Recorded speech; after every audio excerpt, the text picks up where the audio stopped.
The restaurant manager grabbed the plus-size waitress by the arm. "Apologize before you ruin everything." Noel gently pulled herself free. Instead of arguing, she turned toward the elegant older woman seated at the head of the table. "Ma'am," she asked softly, "before anyone gets blamed, did the broken glass frighten you?" Silence swallowed the private dining room. Vivien Duca, the woman powerful men feared offending, simply stared at the waitress, unable to say a single word. The restaurant stayed frozen. Crystal glasses caught the warm light, yet no one dared breathe too loudly. Every staff member knew the stories about Vivien Duca. She never raised her voice, never made unnecessary scenes. Yet a single disappointed glance from her was said to end careers. Business leaders rehearsed their words before meeting her. Politicians weighed every sentence in her presence. Tonight was supposed to be flawless. Instead, an expensive bottle of vintage wine lay shattered across the polished marble floor. The young waiter, responsible, stood pale as chalk, his hands shaking so hard he could barely stay upright. General Manager Randall Pierce stormed toward him. "What have you done?" he barked. "Do you have any idea whose dinner you're ruining?"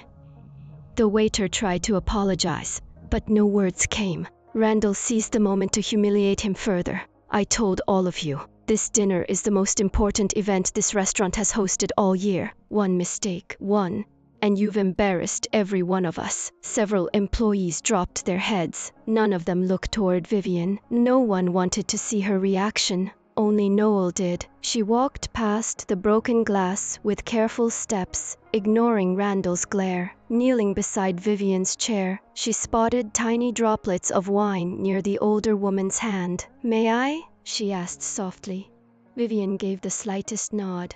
Noel took a clean linen napkin and gently blotted the wine from the table before checking Vivien's fingers.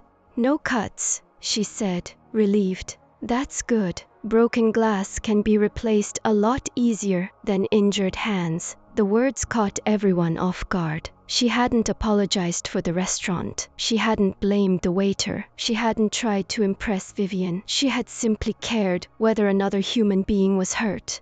Vivien studied the waitress in silence.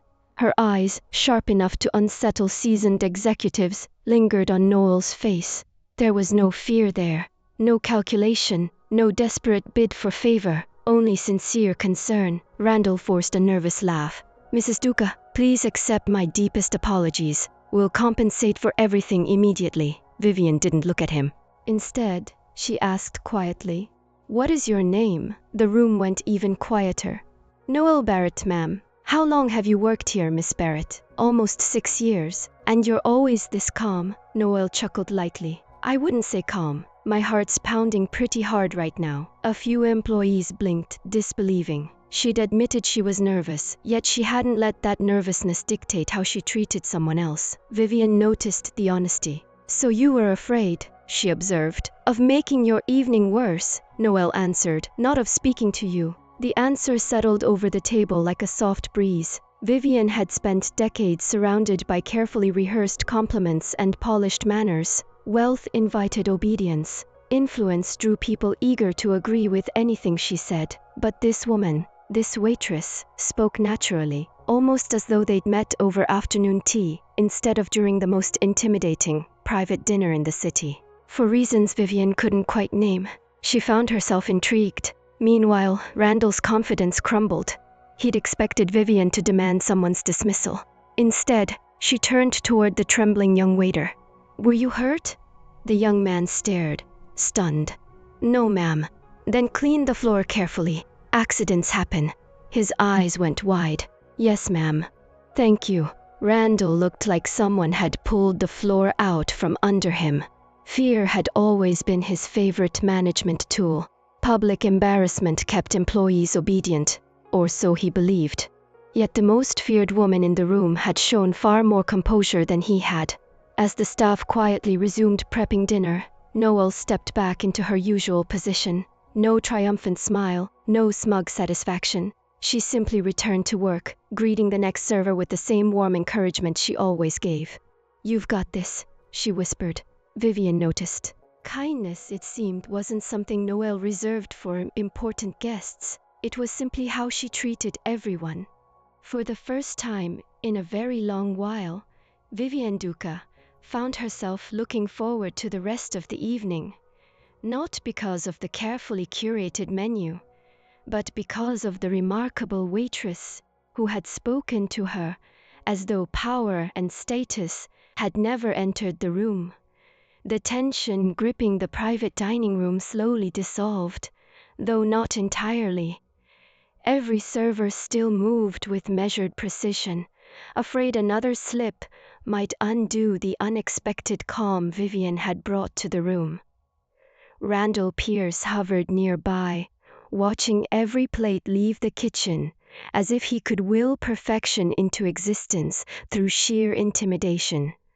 Only Noel seemed unchanged.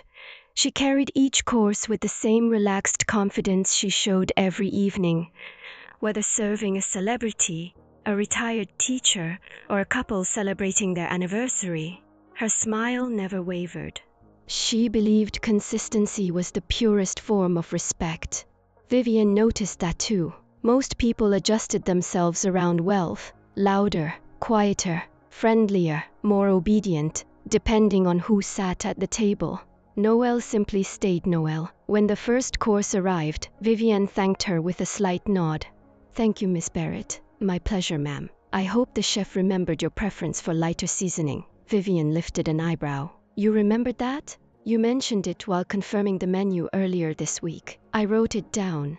It wasn't flattery. It was professionalism." Vivien appreciated the distinction. As dinner went on, conversation among her family stayed polite but restrained. Executives accompanying Luciano's relatives discussed charitable projects and international investments. Expensive crystal caught the candlelight while soft piano music drifted through the room. Yet every few minutes, Vivien found herself glancing toward the dining room, searching unconsciously for the familiar waitress. Noel appeared with impeccable timing, refilling water glasses before anyone asked. "Would anyone care for fresh bread?" she asked. Several guests accepted. Vivien declined with a gentle shake of her head. Noel simply smiled. No pressure, no exaggerated disappointment. She moved on naturally. An hour later, the main course arrived. Vivien barely touched it. One small bite, then her fork rested quietly. Most servers would have overlooked it. Some might have assumed she disliked the food. Noel noticed something different. When she came back to clear nearby plates, she leaned down just enough to speak privately. "Ma'am, may I ask something?" Vivien looked at her with quiet curiosity. "Go ahead. I hope you won't think I'm overstepping. I'll decide that after." A faint smile touched Noel's lips. "Fair enough." She glanced discreetly toward the untouched meal. "Is everything all right? You usually seem to have a good appetite." Vivien looked genuinely surprised. "You remember that too? You enjoyed almost every course the last time your foundation hosted an event here." Vivien nodded slowly. "I suppose I did." A brief pause. Then Noel spoke gently. "If you're skipping dinner because you're busy or tired, please remember to take your medication with something in your stomach." Silence. A fork slipped from someone's hand. Across the room, Randall nearly stopped breathing. A junior server closed his eyes, certain this was the end of Noel's career.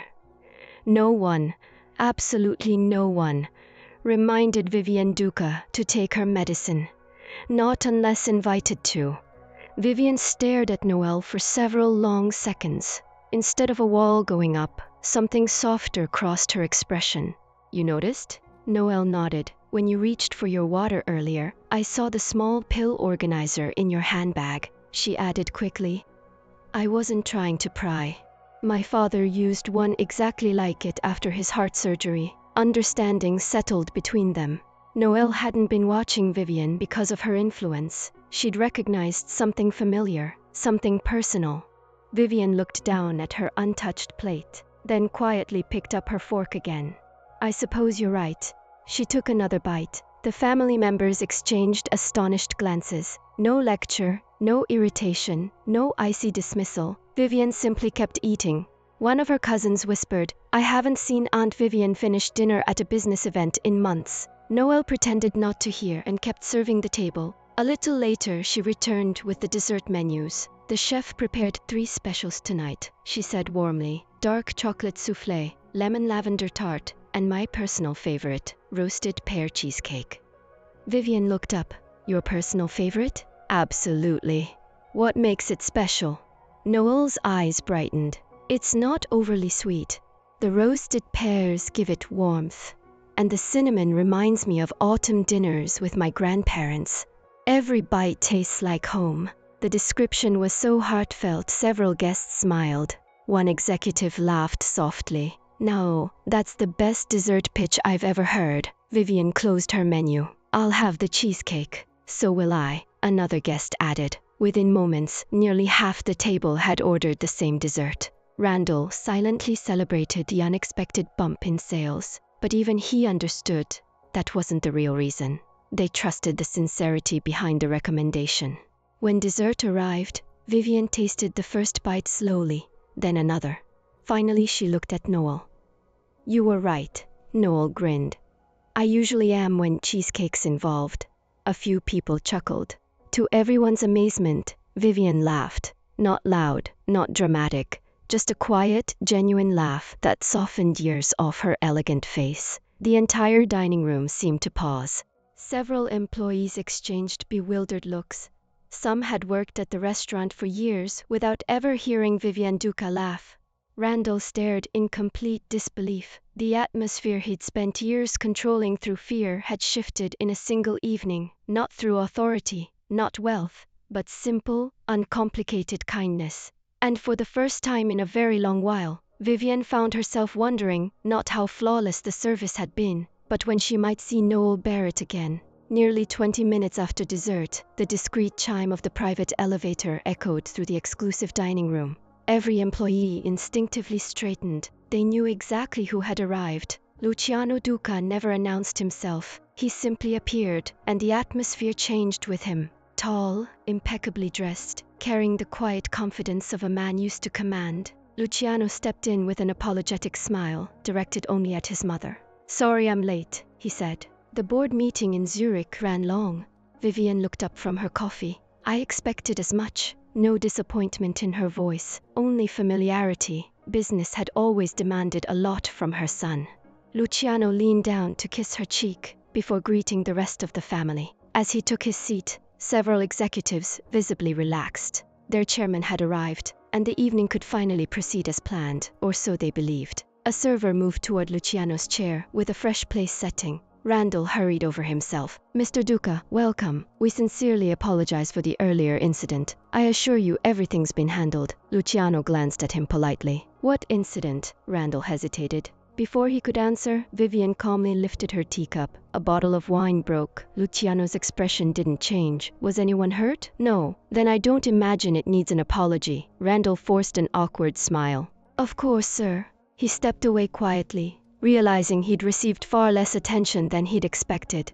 As Luciano unfolded his napkin, he noticed something unusual. His mother looked lighter, not dramatically, just enough that someone who'd known her his whole life could see it. The lines around her eyes seemed softer. The usual guarded distance in her posture had eased. He hadn't seen that expression in months, maybe years. A moment later, Noel approached with his menu. "Good evening, Mr. Duca. I'm Noel. I'll be taking care of your table tonight." She spoke exactly as she had to every other guest. No nervousness, no exaggerated enthusiasm, no acknowledgement that he was one of the wealthiest and most influential men in the city. Luciano found it oddly refreshing. "What would you recommend?" he asked. "The chef's truffle fillet is excellent if you're hungry. And if I'm exhausted?" She smiled. Then the mushroom risotto, comfort food dressed up as fine dining. One corner of Luciano's mouth lifted. "I'll trust your judgment. You won't regret it." She walked away. Luciano watched her for a brief second before turning back to his mother. "I've never seen her before." "You have now." Something in Vivien's tone caught his attention immediately. Not casual, genuine interest. The meal continued. When Noel returned with Luciano's dinner, she quietly apologized for the delay. "We wanted your entree freshly prepared rather than reheated. I appreciate that." She wished him an enjoyable meal before moving to another table. Luciano noticed she gave exactly the same amount of time to every guest. No favorites, no unnecessary attention. professional, natural, authentic. Across the table, Vivien followed his gaze. What do you think of her? Luciano looked back, surprised by the question. The waitress? Yes, he considered it. She seems very good at her job. Vivien gave a faint smile. No. What? I didn't ask how she serves food. Luciano frowned slightly. I don't understand. I asked what you think of her. His mother rarely repeated herself. The question clearly mattered. Luciano searched for an honest answer. She seems comfortable with herself. Vivien nodded. That's closer. A few relatives quietly exchanged curious looks. They couldn't remember the last time Vivien had started a conversation about someone outside the family, especially a waitress. Luciano lowered his voice. Has something happened? Vivien calmly recounted the broken wine bottle, Randall shouting, the terrified young waiter. Then she repeated Noel's first words. Before anyone gets blamed, did the broken glass frighten you? Luciano listened without interruption. When she finished, he stayed silent a few moments. She asked whether you were frightened. Yes. Not whether you were angry. No. Interesting. Vivien set down her cup. Do you know what everyone else saw tonight? Luciano waited. They saw Vivien Duca. And she glanced toward the dining room. She saw an older woman sitting too close to broken glass. That answer lingered between them. Luciano found himself looking across the room again. Noel was laughing softly with an elderly couple celebrating an anniversary. Moments later, she bent to speak gently with a dishwasher carrying a heavy tray, thanking him for his work before taking several plates herself. No cameras, no audience, no one important watching. She behaved exactly the same. You've been watching her, Luciano said. I have. For how long? Since she checked whether my hands were cut. Vivien's answer came without hesitation. She's genuine. The single word carried real weight. Vivien almost never formed opinions this quickly. She trusted actions over appearances, consistency over charm. For her to call someone genuine after one evening was remarkable. Luciano kept eating, but his curiosity had woken up. Not because Noel was beautiful, though she certainly was. Not because she was confident. Not even because she'd impressed his mother. It was because she'd done something he'd rarely witnessed. She had treated the most intimidating woman in the city like someone's mother. Nothing more, nothing less. As dinner wound down, Noel returned with the bill folder. Thank you for spending your evening with us. Vivien looked at her. No, Miss Barrett. Thank you. Noel blinked. For reasons she couldn't quite explain, those two simple words felt far more meaningful than the generous tip left on the table. Across the room, Luciano watched the exchange. For the first time in years, he found himself genuinely looking forward to meeting the same waitress again. By the following Monday, the private dinner had become the restaurant's favorite story.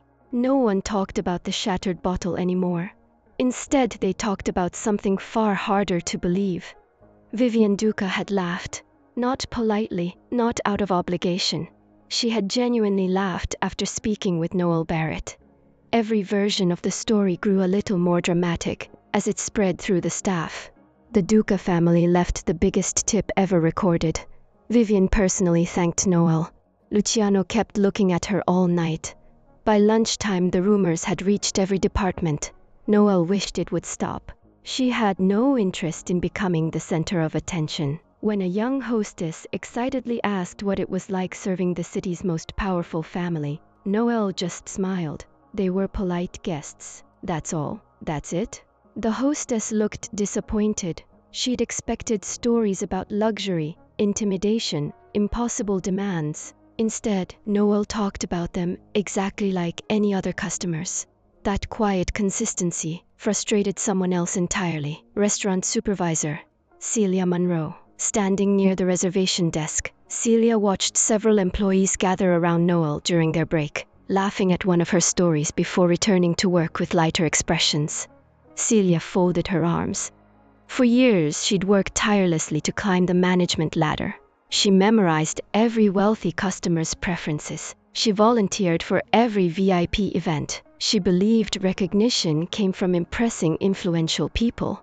Then Noel had done something maddening, without trying, without networking, without pretending to be someone she wasn't. She'd become the most talked about employee in the building. Celia couldn't accept it. Later that afternoon, she casually approached two servers organizing glassware. "You know," she began, lowering her voice, "some people are smarter than they look." One server frowned.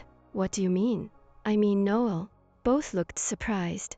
Celia shrugged. She knew exactly who Vivien Duca was. "So, don't you think it's convenient?" The younger server tilted his head. "Convenient that she just happened to say exactly the right things." Neither replied. Celia continued, "People don't accidentally impress families like that." The seed had been planted. She hadn't accused Noel directly. She'd simply encouraged doubt. Over the following days, similar conversations popped up throughout the restaurant. "I heard she planned it. Maybe she wanted the connections. Maybe she's angling for a promotion." Each rumor shifted slightly, but they all pointed the same direction. Noel's kindness had been calculated. The atmosphere around her slowly changed.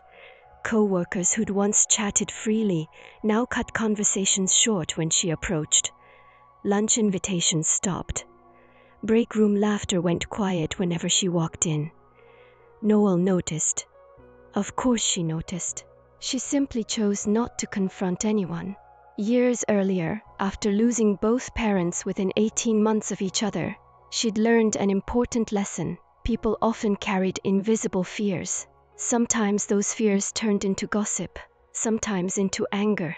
Very rarely did they have anything to do with the person being discussed. One afternoon, a new waitress accidentally mixed up two orders during the lunch rush. Before Randall could raise his voice, Noel quietly swapped trays and helped fix the mistake. The young woman whispered gratefully, "Thank you, no problem. You'll probably get blamed." Noel smiled. "We fixed it. That's what matters." Unfortunately, Celia witnessed the exchange from across the dining room. Instead of seeing kindness, she saw another opening. Later, she cornered the young waitress. "You shouldn't depend on Noel so much." "I wasn't. She likes playing the hero." The waitress looked uncertain. "I don't think that's true." Celia offered a sympathetic smile. "Of course you don't." That evening, Randall called a brief staff meeting. "Our reputation has attracted even more high-profile reservations this month." Several employees exchanged excited looks. Randall continued, "I expect absolute professionalism." His eyes drifted toward Noel. "Some employees should remember that personal popularity is not the same thing as excellent service." Everyone understood who he meant. Noel stayed silent. Arguing would only prove she'd been listening. After the meeting, one of the kitchen porters caught up with her near the employee entrance. "I don't understand why they're treating you like this." Noel adjusted her coat. "People get uncomfortable when something unexpected happens." "You're not angry?" She thought about it. "I'd rather spend my energy doing my job well." The porter laughed softly. "I wish I could think like that." It took practice. Walking home beneath the glowing streetlights, Noel replayed the week in her mind. Yes, the whispers hurt. Yes, being avoided was lonely. But she couldn't control what other people believed, only who she chose to be tomorrow. So the next morning, she greeted every coworker exactly the same way she always had. She thanked the dishwashers, complimented the pastry chef, helped a nervous trainee memorize the lunch specials, and when the doors opened, she welcomed the very first customer with the same warm smile she'd once given Vivien Duca. Because kindness, she reminded herself, wasn't real if it depended on being appreciated. Sometimes its hardest test came when no one applauded at all. The rumors inside the restaurant kept spreading, but they never reached the people who mattered most. Vivien Duca rarely paid attention to gossip. She trusted observation, and observation required distance. 3 days after the private family dinner, she made a quiet decision. She wanted to know whether Noel Barrett had simply given extraordinary service to an extraordinary customer, or whether kindness genuinely defined the woman. So on a rainy Thursday afternoon, Vivien left her driver 2 blocks away. She traded her tailored designer suit for a simple navy cardigan, comfortable slacks, and modest leather shoes. Her signature jewelry stayed home, replaced by a plain silver watch. Without makeup emphasizing her features, and without the entourage that usually trailed her everywhere, she looked like any elegant retired school principal enjoying a quiet afternoon. Almost no one recognized her. The restaurant bustled with its usual lunch crowd. Business executives checked emails between meetings. Tourists admired the elegant decor. An elderly couple shared a bottle of sparkling water over the same newspaper. Near the entrance, Celia greeted guests with polished professionalism. "Welcome. Do you have a reservation?" "I'm afraid I don't," Vivien replied pleasantly. Celia glanced toward the crowded dining room. "I'm sorry, we're quite busy today." Vivien smiled. "I don't mind waiting." Celia nodded politely and turned to greet another arriving customer. Within seconds, Vivien had become nearly invisible. She quietly took a seat in the waiting area. Nearly 15 minutes passed. Several employees hurried by without noticing her. One apologized absent-mindedly while carrying a tray. Another promised someone would be with her shortly. Nobody was intentionally rude. They were simply overwhelmed. Then Noel emerged from the dining room carrying empty dessert plates and immediately noticed the older woman sitting alone. Setting the plates aside, she approached with her familiar warm smile. "I'm so sorry you've been waiting." Vivien looked up. "I don't mind, I do." Noel crouched slightly so they were speaking at eye level. "Would you like some tea while you wait?" "It's on the house." "That isn't necessary, I know." She smiled. "I'd still like to bring you some." Without waiting for a response, Noel disappeared into the kitchen. Moments later, she returned with a steaming pot of chamomile tea and a small plate holding 2 freshly baked butter cookies. "Our pastry chef made these this morning." Vivien looked surprised. "I didn't order them." "No," Noel smiled. "But waiting's always easier with cookies." Vivien couldn't help smiling back. "You say that with remarkable confidence. I've tested the theory many times." The older woman accepted the tea. It was prepared perfectly, not because the customer was important, simply because every customer deserved care. As Vivien sipped, she quietly watched the dining room. Noel moved constantly. She congratulated a couple celebrating their anniversary. She knelt beside a little boy to ask whether he'd prefer apple juice or lemonade. She brought extra napkins to an elderly gentleman before he even realized he needed them. She thanked the kitchen staff every time they handed her a plate. Most people thanked customers. Noel thanked everyone. A few minutes later, a homeless veteran entered hesitantly. His clothes were clean but worn. He looked embarrassed. I only have enough for coffee." Before the host could respond, Noel stepped forward. "Coffee's always welcome." She guided him to a quiet table by the window. When she came back with his cup, she also set down a warm bread roll beside it. "I didn't order that," the man said quietly. "Our baker made one too many." He looked uncertain. "Are you sure?" She winked. "If you don't help us out, I'll have to eat it myself." The man laughed. Vivien watched the whole exchange. No photographers, no wealthy audience, no possible gain in influence, just quiet compassion, offered without hesitation. For the first time in many years, Vivien felt something tighten in her chest. Not sadness, regret. How many people had smiled at her because of her family name? Hundreds, maybe thousands. How many would have smiled exactly the same way if she'd walked in wearing ordinary clothes? She wasn't sure. Eventually, a table opened up. Noel escorted Vivien herself. "I hope this seat's comfortable. It's lovely. The sunlight reaches this corner in the afternoon." Vivien looked toward the large windows. "It does. I always think meals taste better with natural light." Vivien chuckled softly. "Is that another theory you've tested for years?" They both laughed. When it came time to order, Noel made no mention of the previous dinner. "No welcome back. No, it's wonderful to see you again." She simply asked, "What sounds good today?" Vivien realized something extraordinary. Noel had recognized her. She was almost certain. Yet she'd deliberately chosen not to acknowledge her status, allowing Vivien something she almost never experienced, an ordinary afternoon. After lunch, Vivien finally asked, "You knew who I was?" Not a question. Noel nodded honestly. "I thought so. You didn't mention it. I wasn't sure whether you wanted me to. And if I'd been wrong, I would have embarrassed myself." Vivien smiled. "You took the risk. I figured respecting your privacy mattered more." The answer settled deeply inside Vivien's heart. This wasn't performance. It wasn't strategy. It wasn't ambition. It was instinct. As Noel cleared the table, Vivien spoke almost to herself. So it wasn't just that night. I'm sorry? The kindness. Noel looked genuinely puzzled. I'm not sure kindness should depend on the day. Vivien lowered her eyes for a moment. In all her years, surrounded by wealth, power, security, and influence, no sentence had ever sounded richer. When she left the restaurant, she waved off the umbrella her waiting driver offered and stood beneath the light rain for a few quiet moments.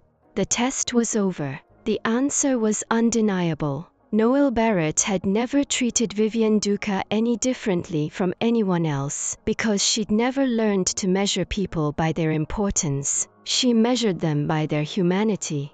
And for the first time in many years, Vivien found herself hoping fate had brought this remarkable young woman into her family's life for a reason.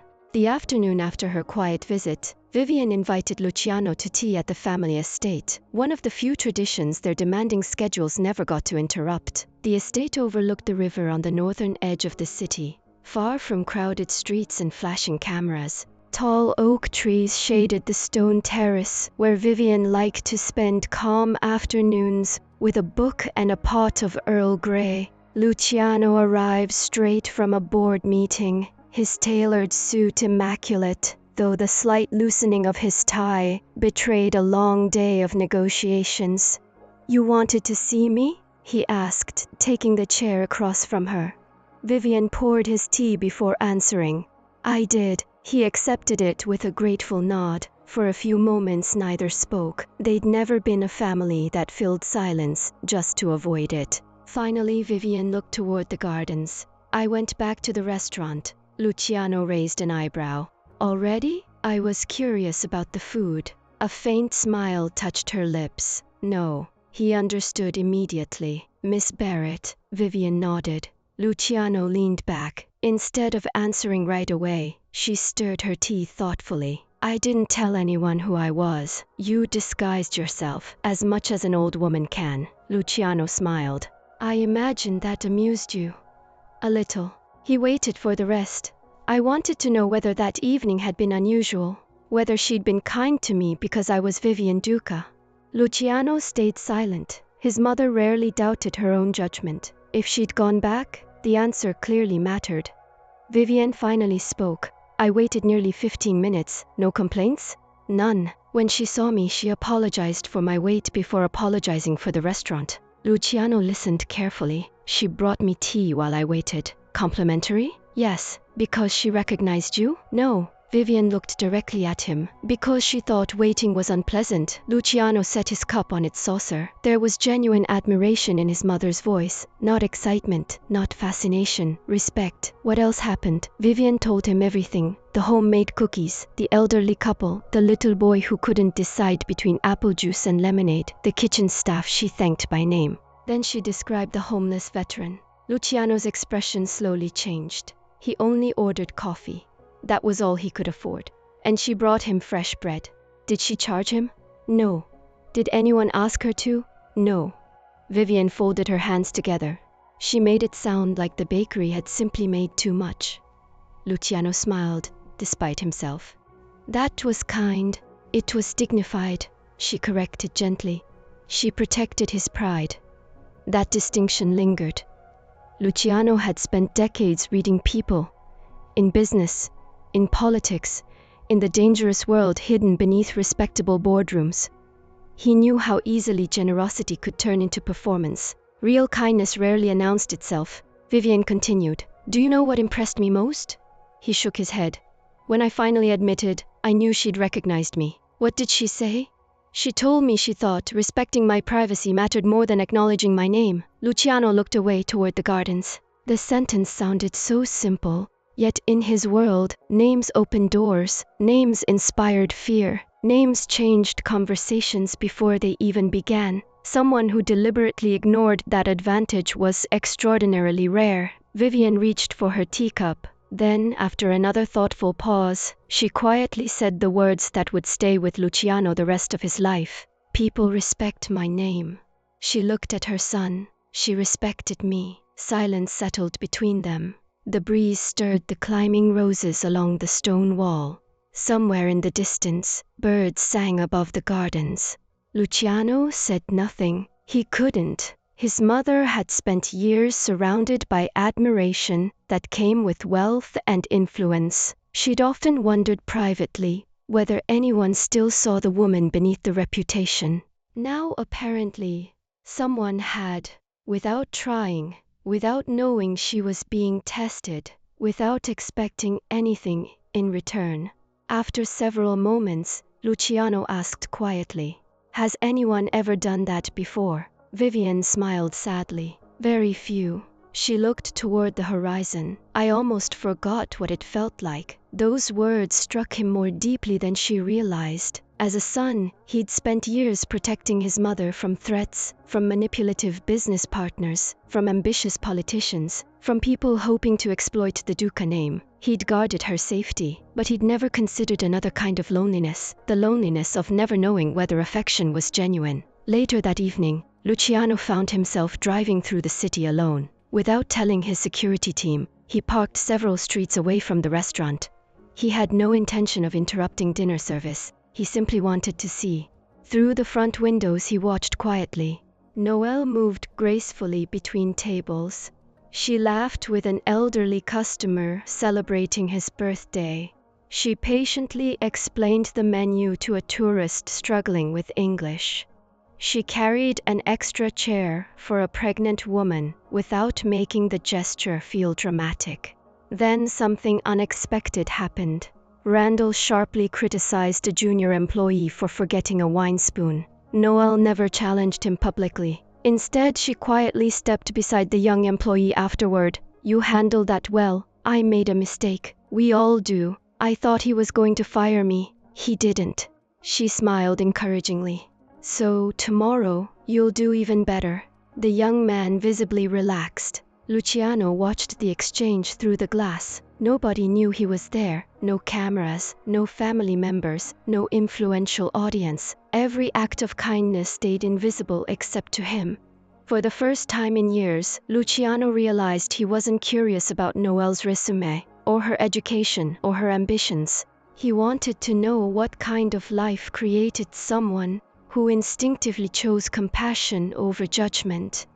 The next morning, Vivien found him unusually thoughtful at breakfast. She recognized the expression immediately. "What are you thinking?" Luciano smiled faintly. "I think," he paused, "I'd like to meet Miss Barrett properly." Vivien lifted her teacup. "I suspected you might." A pause. "But not as chairman of Duca International." "No." He looked toward the morning light pouring across the dining room. "As myself." Vivien's smile widened almost imperceptibly. For the first time since his father's passing, she saw genuine curiosity replacing obligation in her son's eyes. And somewhere deep in her heart, she began hoping the remarkable waitress who'd unknowingly restored her faith in simple human kindness might also restore something her son had quietly lost long ago. A week later, Vivien invited Noel to the Duca Foundation. The invitation arrived through the restaurant manager, who nearly dropped the elegant cream-colored envelope when he read the embossed seal. Randall hurried to find Noel. "The Duca Foundation specifically requested you." Several employees looked up from polishing silverware. Even Celia paused. Noel accepted the envelope, visibly confused. "Are you sure it's for me?" Randall turned it over so she could read her name in graceful script. "I've checked 3 times. Inside was a simple note. Miss Barrett, would you be willing to help us plan several community dining events? Your understanding of hospitality is something I believe our foundation could learn from. Vivien Duca." No mention of wealth, no mention of influence, just respect.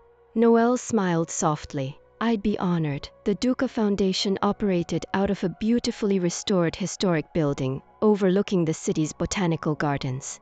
Unlike the intimidating corporate headquarters of Duca International, the foundation felt welcoming. Children's artwork decorated one hallway, fresh flowers filled the reception area, volunteers greeted visitors by name. It reflected Vivien's belief that generosity should never feel intimidating. When Noel arrived for her first meeting, Vivien welcomed her personally. "I'm grateful you came. I'm grateful you invited me. Vivien led her through the building. We handle scholarships, food assistance, medical grants, community outreach. It's wonderful. It can always be better. That answer made Noel smile. You sound like someone who never stops improving. I learned that from watching good people. They spent the morning discussing a new project. Instead of simply serving meals at community shelters, Vivien wanted every guest to experience dignity, real tablecloths, fresh flowers, proper menus, waitstaff who smiled instead of rushing. Noel listened carefully. They shouldn't feel like they're receiving charity. Vivien nodded immediately. Exactly. They should feel like honored guests. For a brief moment, neither spoke. They'd arrived at the same conclusion from very different lives. Luciano entered the conference room shortly before lunch. He'd volunteered to review the foundation's financial plans. When he walked in, Noel stood to greet him. Good afternoon. He smiled. I believe we've met briefly. This time I'd like to introduce myself properly. He extended his hand. I'm Luciano. She shook it. Noel. No awkwardness, no dramatic spark. Just two adults meeting honestly. As the meeting continued, Luciano found himself watching how Noel spoke with volunteers. She listened more than she talked. She remembered names after hearing them once. She thanked people for small contributions others barely noticed. When one volunteer apologized for bringing homemade cookies instead of expensive pastries, Noel immediately replied, homemade means someone spent time, not just money. The elderly volunteer's face brightened. Luciano noticed she had a remarkable ability to make people feel important, not by exaggerating, but by paying attention. Over the following months, their paths crossed often. Neither sought excuses to meet. The foundation simply gave them opportunities to work together. They organized fundraising dinners, community cooking classes, holiday meal programs. After every event, Luciano drove volunteers home if transportation got difficult. Noel stayed late to stack chairs alongside everyone else. Neither expected the other to notice. Both always did. One rainy evening, after a successful charity banquet, they found themselves carrying empty boxes toward the storage room. Noel laughed, struggling with one particularly heavy carton. I refuse to lose a wrestling match against cardboard. Luciano chuckled. Allow me. Together, they lifted it onto a shelf. You know, he said, most people would have asked someone else to do that. She shrugged. I've always believed, if I'm capable of helping, I should. He leaned lightly against the shelving unit. My mother says the same thing. She's a wise woman. She also says you've changed the foundation. Noel looked genuinely surprised. I've only made little suggestions. They've made a very big difference. She lowered her eyes modestly. I just remembered how my mother welcomed people into our home. Luciano noticed something in her expression. You miss her every day. So do I. The quiet confession surprised them both. For the first time, the conversation wasn't about charity or restaurants or planning events. It was simply two people talking about loss. No masks, no titles, no expectations, only understanding. Weeks became months. Their friendship deepened so naturally that neither could pinpoint the exact moment admiration became affection. Vivien noticed long before they did. She watched Luciano smile more often. He left the office earlier. He volunteered for foundation events without being asked. The heavy loneliness he'd carried since his father's death slowly began to fade. One evening, after another successful community dinner, Luciano offered to walk Noel to her car. The streets were quiet beneath strings of golden lights. For a while, neither spoke. Finally, Luciano broke the silence. May I ask you something? Of course. Weren't you afraid of my mother? Noel laughed. He looked surprised. I was. You were terrified. Then why did you speak to her that way? She smiled thoughtfully. My parents taught me something when I was little. What? Fear explains feelings. She looked up at the evening sky. But it doesn't always deserve to make our decisions. Luciano listened quietly. I was afraid, she continued.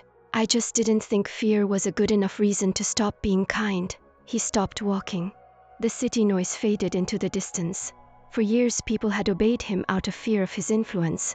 Others admired him for his success. But standing beside Noel, he realized she would have said exactly the same words to him if he'd been an ordinary accountant, or a teacher, or a mechanic. Her kindness had never been selective, it had simply been honest. Luciano smiled. I think that's the most beautiful thing I've ever heard. Noel met his eyes without hurry, without uncertainty. She smiled back, and for the first time, neither of them was simply looking forward to the next foundation meeting. They were looking forward to seeing each other. 1 year later, the grand ballroom of the Duca Foundation glowed beneath crystal chandeliers as hundreds of guests gathered for the organization's annual charity banquet. Unlike previous years, the evening wasn't designed to celebrate wealth. It celebrated people. Teachers who'd volunteered their weekends, doctors who'd donated their time, students who'd earned scholarships, families whose lives had quietly changed because strangers chose compassion over indifference. At the entrance, Noel welcomed every guest with the same warmth she'd once shown from behind the doors of an exclusive restaurant. She still remembered names. She still noticed nervous smiles. She still made sure elderly guests had comfortable seats before the program began. Only her title had changed. She now served as the Foundation's Director of Community Hospitality, a position Vivien had personally created after insisting hospitality wasn't merely about serving food. It was about making every person feel they belonged. Across the ballroom, Luciano watched her greet volunteers, donors, and families with exactly the same kindness.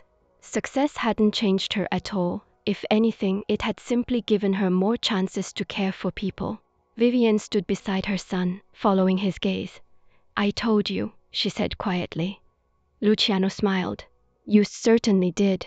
As the evening went on, guests shared stories about the foundation's work. A retired teacher described finally receiving medical treatment. A young musician performed on the violin donated through a scholarship program. Several volunteers thanked Noel for teaching them dignity mattered just as much as generosity. The applause grew warmer with each story. Near the end of the evening, the master of ceremonies invited Vivien to the stage. The room rose to its feet. Vivien accepted the standing ovation with her usual grace before signaling for everyone to sit. She thanked the volunteers. She praised the staff. Then she spoke about the purpose of the foundation. True generosity, she said, pausing, isn't measured by what we give. It's measured by how we make people feel while receiving it. The audience nodded thoughtfully. During the question and answer session, a journalist stood. Mrs. Duca, she began, smiling warmly. Many people admire the close relationship your family shares with Miss Barrett. Vivien glanced toward Noel, who looked slightly embarrassed by the attention. The journalist continued, if I may ask, how did your son win her heart? The ballroom went wonderfully quiet. Several guests smiled, waiting for the answer. Luciano looked toward his mother with amused curiosity. Vivien's elegant expression softened. Then she smiled. He didn't. A ripple of gentle laughter spread through the room. Vivien looked directly at Noel before continuing. She won ours first. For one long, beautiful moment, no one spoke. The words settled into every heart present, simple, completely sincere, impossible to forget. Noel's eyes shimmered with unexpected tears. She'd lost both her parents years earlier. Never, not even in her most hopeful dreams, had she imagined hearing someone like Vivien Duca speak of her with such affection.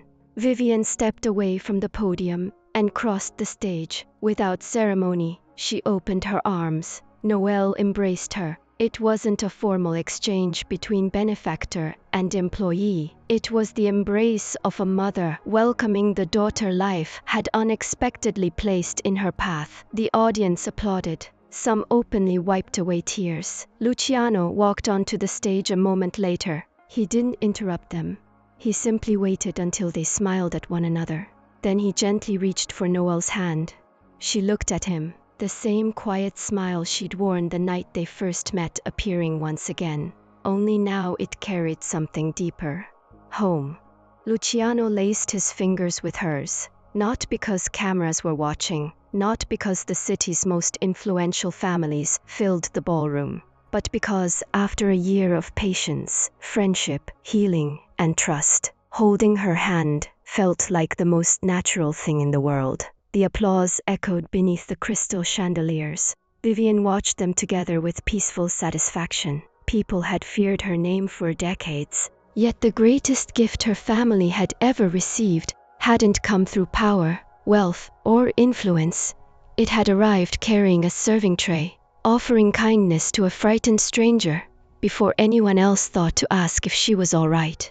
And in the end, the most feared mother in the city didn't find the perfect daughter-in-law because someone chased the Duca name. She found her because one remarkable waitress believed every person deserved the same simple thing: to be treated with kindness.